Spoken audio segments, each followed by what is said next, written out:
Welcome to this technical guide on the Dell XPS.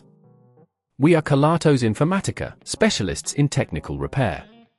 We collect your device from your doorstep, carry out a free diagnosis, and send you a quote before any repair. No phone calls, no trips to the shop.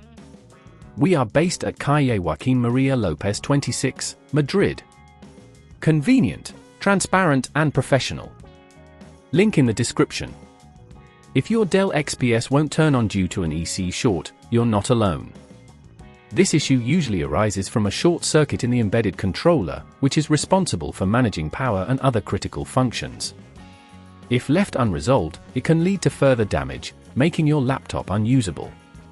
Today, we'll walk you through the steps to fix this problem. For this repair, you'll need a Phillips screwdriver, a plastic opening tool, and a replacement embedded controller for your specific Dell XPS model.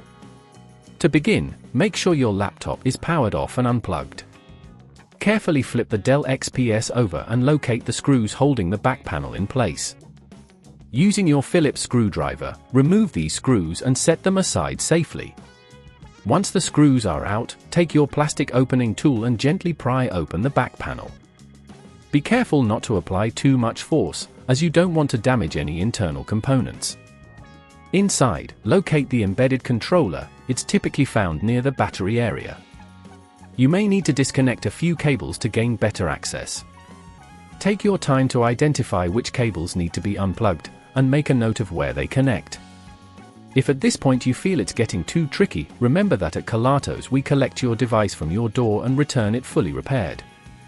Now, carefully remove the faulty embedded controller by unscrewing it from its position. Replace it with your new component, ensuring it fits snugly into place. Reconnect any cables you had previously unplugged, making sure they are secure.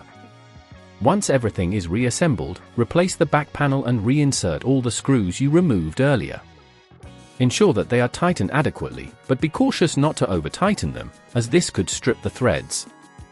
Now, plug in your laptop and try to power it on. If it turns on successfully, congratulations! You fixed the EC short issue. To prevent this problem from happening again, make sure to keep your laptop in a clean, dry environment and avoid exposing it to extreme temperatures. Regular maintenance checks can also help identify potential issues early on. If you'd rather not risk damaging your device, at Kelatos we collect, repair and deliver back to your door anywhere in the UK. Link in the description.